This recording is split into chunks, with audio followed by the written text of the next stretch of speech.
이러다간 정말 나까지 미쳐버리겠어. 나는 손에 들고 있던 설거지 수세미를 떨어뜨렸다. 싱크대 위로 쏟아지는 물소리가 귀에 들어오지도 않았다. 방금 전 시아버지 명준의 휴대폰 화면에서 떠오른 이름들 때문이다. 미라 여사, 효정 누님, 선희쌤, 여정 작가님, 혜진 회장님, 그리고 방금 새로 생긴 이름 채린 강사. 어떻게 한 사람의 연락처가 거의 여성 인명사전 수준이 되나? 나는 멍하게 휴대폰을 바라보다가 방 안에서 다시 울리는 카톡 알림에 정신이 번쩍 들었다. 수연 씨, 저 고명준 선생님 댁에 계신 며느리분 맞죠? 요즘 선생님이 저한테 너무 냉담한데 혹시 무슨 오해가 있으신 건지. 오늘만 벌써 3번째였다. 시어버님이 어떤 여성과 요즘 멀어진 이유를 묻는 전화. 멀어졌다고? 아니다. 그냥 새로운 사람에게 눈이 팔린 것뿐이다. 그걸 또 내가 설명해야 했다. 나는 핸드폰을 끄듯 던져두고 식탁에 주저앉았다. 요즘 내 일상은 시어버지의 인간관계 매니저에 가깝다. 그분은 본인도 모르는 사이에 여러 여성에게 희망을 주고 또 실망을 주고 그 뒤처리는 며느리인 내가 떠안는다. 처음에는 나도 웃으면서 받아들였다. 어르신이 외로워서 그러시겠지. 하지만 이제는 아니다. 이건 외로움이 아니라 연애 중독에 가깝다. 며칠 전 하루 종일 집안일을 마치고 잠깐 쉬려고 침대에 누웠을 때였다. 명준 시아버지가 나를 불러서는 마치 비밀 자리를 마련한 사람처럼 작은 목소리로 말했다. 수연아, 내가 말이야 앞으로 재산 관리를 너에게 전부 맡기려고 해. 내가 제일 믿음직하니까. 처음에는 그 말이 너무 부담스러웠지만 동시에 이해도 됐다. 남편과는 사이가 벌어져 있고 딸은 해외에서 살고 있으니 시아버지 입장에서 내가 가장 가까운 가족일지도 모른다. 문제는 그 뒤였다. 근데 말이야 요즘 나한테 관심 보이는 분들이 많아서 말이지. 혹시 나중에 상속 문제로 서로 오해가 생기지 않게 내가 좀 도와라. 그 말은 즉 본인이 여러 여성과 관계를 유지할 테니 내가 뒤처리를 해달라는 뜻이었다. 그 말이 내 머리에 망치처럼 박혔다. 너도 알잖아. 나이 들면 더 외로워지는 거. 근데 다들 나한테 잘해주니까 어느 한 사람에게만 마음 줄 수가 없다더라고. 그날 이후 시아버지는 더욱 활발히 문어발 활동을 시작했다. 한 명에게 잘해주면 다른 누군가가 서운해하고 그 서운함은 곧장 나에게 전달됐다. 전화, 문자, 방문, 그들은 모두 나를 고명준의 공식 소통 창구로 여겼다. 그러다 보니 아침에는 한 사람이 울고 점심엔 다른 사람이 따지고 저녁엔 또 다른 사람이 서운해한다. 나는 하루를 감정 노동으로 마감하는 지경이 됐다. 그날도 도저히 안 되겠다 싶어 방으로 들어가 남편에게 말했다. 여보, 아버님 문제 당신이 좀 해결해봐. 남편은 피곤한 얼굴로 손을 내저었다. 나도 말려들고 싶지 않아. 아버지는 어차피 내 말만 듣는다며. 너한테 맡기는 게 나아. 순간 그 말이 너무 서러워 눈물이 떨어질 뻔했다. 나는 가족 중 누구도 내 편이 아니란 걸 깨달아 버렸다. 그러던 중 문제가 터졌다. 그저 여러 여성 중 한 명이 아니라 내 나이와 똑같은 너무도 젊고 눈에 띄는 한 여자가 등장한 것이다. 요리 강사라길래 처음엔 그냥 취미생활에서 만난 인연인가 싶었다. 하지만 시아버지가 그녀 사진을 보여주는 순간 나는 숨이 턱 막혔다. 탄탄한 몸매, 밝은 미소, 또렷한 눈매. 그리고 무엇보다 20살은 더 어려 보였다. 시아버지는 그 사진을 바라보며 말했다. 수연아, 나 정말 오랜만에 가슴이 뛰더라. 이번엔 진짜야. 그 말을 들은 순간 나는 온몸이 굳었다. 이번엔 진짜. 그 말이 가진 위험성을 누구보다 잘 알고 있었기 때문이다. 이건 단순한 연애가 아니다. 이제 집안 전체가 흔들릴 문제다.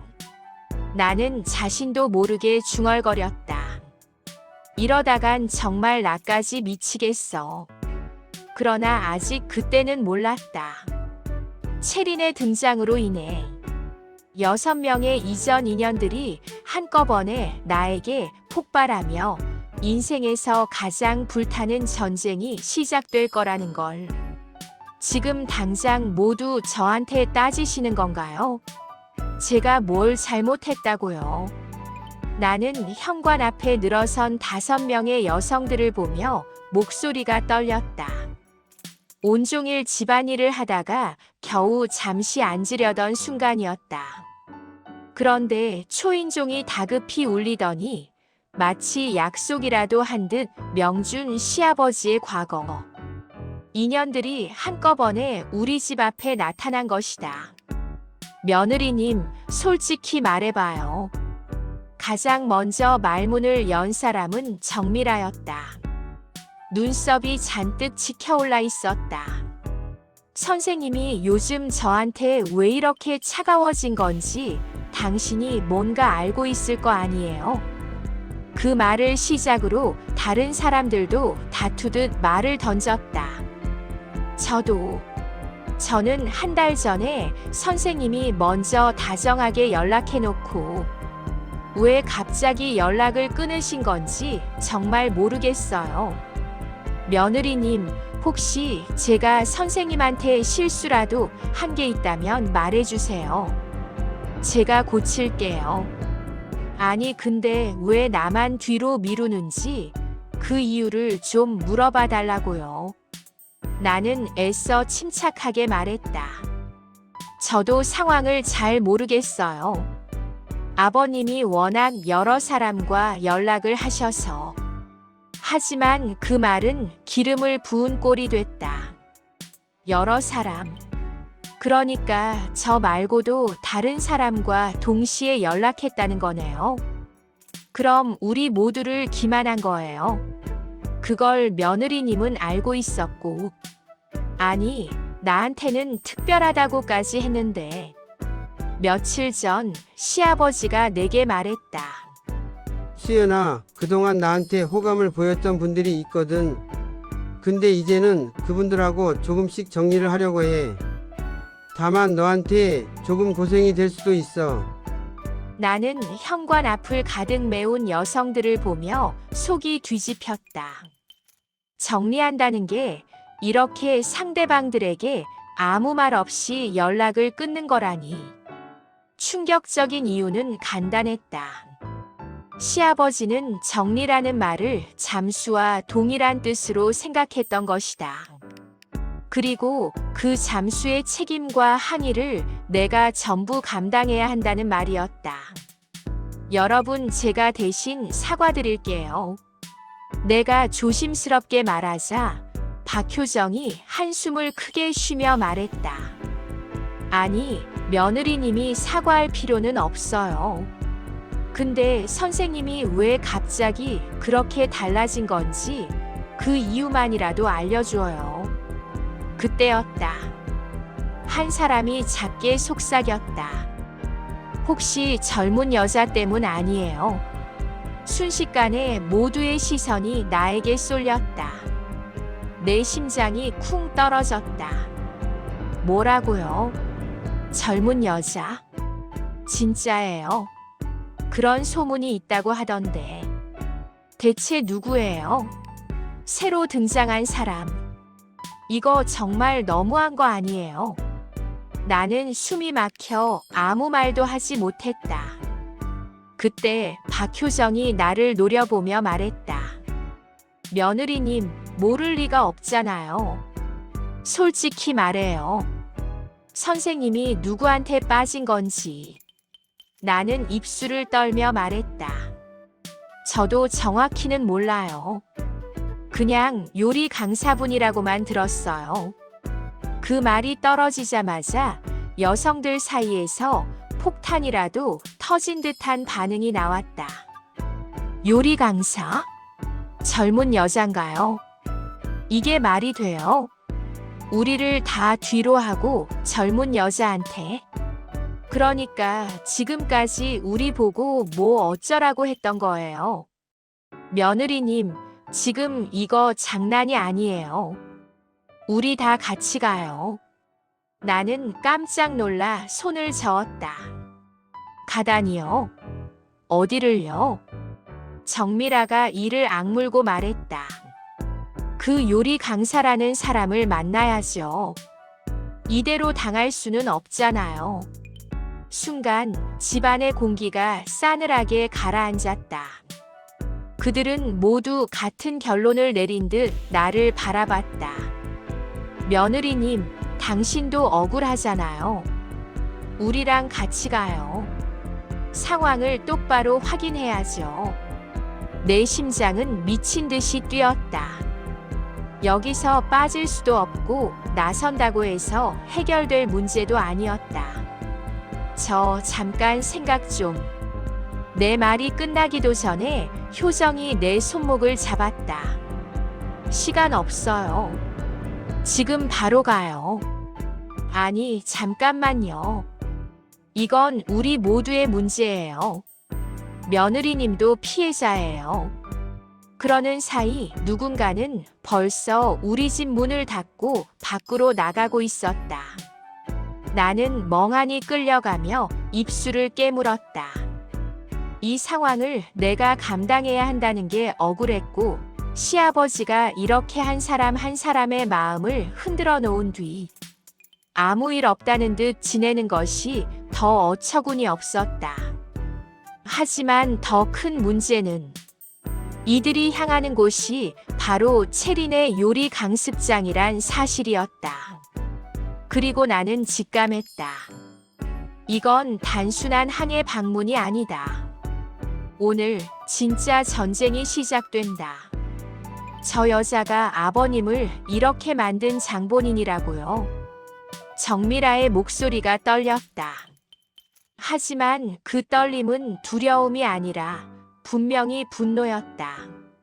나는 그녀의 시선을 따라 창문 너머를 바라봤다. 그곳엔 채린이 있었다. 밝은 앞치마를 둘러매고 수강생들과 웃으며 이야기하는 모습은 아무리 봐도 문제의 중심 같은 인상이 아니었다. 오히려 평범하고 친절한 직장인에 가까웠다. 하지만 지금 내 마음은 엉켜버린 실타래처럼 복잡했다. 채린이 잘못을 한 것도 아닌데 그녀의 존재 하나만으로도 내 일상은 무너지고 있었기 때문이다. 잠시 전까지 우리는 요리문화센터 건물 앞에 줄지어 서 있었다. 마치 무언가를 결전하러 온 듯한 분위기였다. 하지만 지금 창문 너머로 보이는 그녀의 모습을 보자 불안이 파도처럼 밀려왔다. 그리고 내 머릿속에는 한 문장이 다시 떠올랐다. 며칠 전 시아버지는 분명히 말했다. 채린 씨는 나한테 관심 있어. 그게 느껴지더라니까. 나는 믿지 않았다. 시아버지가 항상 하는 말 중 하나니까. 그런데 실제로 보고 나니 더욱 혼란스러웠다. 저 젊고 싱그러운 여성이 정말 시아버지에게 관심을 보였다고. 그건 상식적으로도 말이 안 됐다. 그리고 그 말의 진실은 지금 아주 크게 드러나려 하고 있었다. 저 안으로 들어가죠. 정미라가 말하자 나머지 여성들도 고개를 끄덕였다. 잠깐만요. 무작정 들어가면 내 말은 끝까지 나오지 못했다. 이미 5명은 문 앞으로 걸어가고 있었기 때문이다. 나는 심장이 뛰는 소리를 손으로 막아보려는 듯 가슴을 누르며 뒤따랐다. 여기서 빠지면 안 된다. 하지만 들어간다고 해서 해결될 것 같지도 않았다. 문이 열리고 실내의 따뜻한 요리 냄새가 우리를 감쌌다. 고소한 냄새, 사람들 웃는 소리. 그리고 그 중심에 서 있는 채린.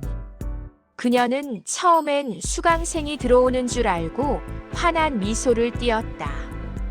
그러다 상황을 파악하곤 표정이 굳었다. 안녕하세요. 혹시 수업 등록하러 오셨나요? 그 순진한 질문이 오히려 상황을 더 비극적으로 만들었다. 여기 있는 누구도 등록 때문에 온 사람이 아니었으니까. 정미라가 앞으로 나섰다. 우리 고명준 선생님과 관련해서 왔어요. 순간 주변의 모든 수강생들이 우리를 쳐다봤다. 분위기는 순식간에 얼어붙었다. 체리는 당황한 채 두 손을 모았다. 명준 선생님이요? 무슨 일이신가요? 그녀의 말투는 분명 선생님을 아는 정도의 사이였다. 나는 그 순간 2번째로 충격을 받았다. 저 사람의 표정에서는 연애의 기미는커녕 그저 예의와 책임감이 느껴질 뿐이었다. 정미라가 날카롭게 말했다. 우리가 여기 왜 왔는지 모르겠어요. 체리는 더 당황했다. 아니요, 저는 정말. 그럼 그렇지. 이건 시아버지 혼자만의 착각이었다. 그녀는 그저 수강생 1명 정도로만 생각하고 있었던 것이다. 하지만 상황은 여기서 끝이 아니었다. 아니, 며느리님. 갑자기 박효정이 내 팔을 잡으며 속삭였다. 저 사람 아까부터 누구한테 계속 메시지 오고 있었어요. 혹시 선생님이랑? 아니에요. 나는 단호하게 잘랐다. 아버님이 혼자 오해한 거라고요. 그런데 그때였다. 갑자기 체린의 휴대폰에서 메시지 알림이 울렸다. 그리고 화면에 뜬 이름이 너무나 익숙했다. 명준 선생님. 그 순간 모두의 시선이 휴대폰에 꽂혔다. 심지어 체린 자신도 놀라 눈을 크게 떴다. 이건. 그녀는 서둘러 화면을 끄며 말했다. 오해하실 만한데 지금은 수업 시간이라. 하지만 이미 모두의 표정은 굳어 있었다. 그 알림 하나가 모든 의심을 현실처럼 보이게 만들었다. 정미라가 차갑게 말했다. 그래요. 이제 좀 설명이 되네요. 아니에요. 정말 아니에요. 체린이 급히 손을 흔들었다. 선생님은 그냥 열정적인 수강생일 뿐이에요. 저한테 정말 아무 감정도 없어요. 하지만 5명의 여성들은 이미 들끓기 시작했다. 그런데 왜 당신한테만 메시지를 보내죠? 선생님은 우리한테 연락도 없이 사라졌는데. 이건 그냥 수강생과 강사 사이가 아니죠. 나는 목이 말라 손으로 갈라진 입술을 만지며 생각했다. 여기서 멈춰야 한다. 더 가면 큰일 난다. 나는 떨리는 목소리로 말했다. 여러분 제발 진정하세요. 이건 정말 오해. 그때 갑자기 문화센터의 자동문이 열렸다. 그리고 명준 시아버지가 들어왔다. 여기 있었구만. 순간 실내 전체가 얼어붙었다. 수강생들마저 숨을 삼키는 소리가 들렸다. 시아버지는 채린을 보며 활짝 웃었다. 아이고, 우리 채린 씨. 우리? 그 단어 하나에 모두의 분노가 폭발 직전까지 치솟았다. 그리고 나는 그때 깨달았다. 이제부터 진짜 지옥 같은 장면이 펼쳐질 것이라는 걸. 아버님, 지금 그 한마디가 어떤 파국을 불러오는지 정말 모르시겠어요? 여기서 한 발짝만 더 움직이면 이 난장판은 절대로 끝나지 않습니다. 내가 내지른 그 한마디에 문화센터는 숨을 멈췄다. 6명의 여성들, 시아버지, 그리고 채린까지 모두가 나만 바라보고 있었다. 심장은 미친 듯이 뛰었지만 이제는 멈출 수 없었다. 누군가는 이 광기의 끝을 끊어내야 했다. 그리고 그 역할은 결국 나였다. 나는 시아버지를 바라보며 단호히 말했다. 아버님, 이제 모두 그만두셔야 해요. 모두의 시선이 나에게 쏠린 순간 나는 진실을 꺼냈다. 아버님은 사랑이 필요한 게 아니라 누군가가 당신을 필요로 한다는 기분에 중독되신 거예요. 그 외로움이 누군가에게는 희망을, 누군가에게는 상처를 줬죠. 시아버지는 입술을 떨며 고개를 숙였다. 난 그런 의도는 아니었어. 그 말이 오히려 폭발을 가라앉혔다. 그제야 여성들 사이에서도 감정이 풀리기 시작했다. 뭐 우리도 너무 기대했지. 외로운 마음에 덜컥 빠졌던 거고. 이 정도면 이제 서로 놓아줄 때죠. 그러나 사이다는 그 다음이었다. 채린이 앞으로 나서며 또렷하게 말했다. 저는 선생님과 사적인 감정 단 하나도 없습니다. 앞으로도 없습니다. 오해라면 여기서 끝내죠. 그 말은 칼처럼 명확했다. 그리고 한순간 모든 표정이 정리됐다. 6명 모두 깊은 숨을 내쉬며 고개를 끄덕였다. 이어 정미라가 쓴 웃음을 지으며 말했다. 이제 와보니 우리가 경쟁할 이유도 없었네요. 다들 외로워서 기대고 있었던 거지. 그 순간 사이다처럼 속이 뻥 뚫렸다. 수개월 동안 쌓인 감정들이 순식간에 무너져 내리는 기분이었다. 여성들은 하나둘씩 자리에서 일어나 나를 바라보며 말했다. 고생 많았어요. 당신이 아니었으면 더 난리 날 뻔했네. 이제 우린 각자 갈게요. 오늘로 끝. 그리고 모두가 깔끔하게 물러났다. 남은 건 나와 시아버지뿐이었다. 나는 차갑게 그러나 단호하게 말했다. 아버님, 오늘로 끝입니다. 사람 마음 이제 장난처럼 건드리지 마세요. 그리고 저를 이런 일에 끌어들이지 마시고요. 시아버지는 축 늘어진 어깨로 고개를 끄덕였다. 그래, 내 말이 맞다. 정신 번쩍 들었다. 다시는 이런 일 안 한다. 그 목소리엔 처음으로 진짜 후회가 묻어 있었다. 나는 문을 열며 마지막으로 말했다. 아버님, 다음 사랑 찾기 전에 자기 자신부터 챙기세요. 그게 진짜 평안이에요. 문을 닫는 순간 차가운 겨울 바람이 얼굴을 스쳤다. 끝났다. 정말 끝났다. 그리고 나는 속으로 딱 한마디만 조용히 내뱉었다. 이 맛에 내가 오늘까지 버텼지.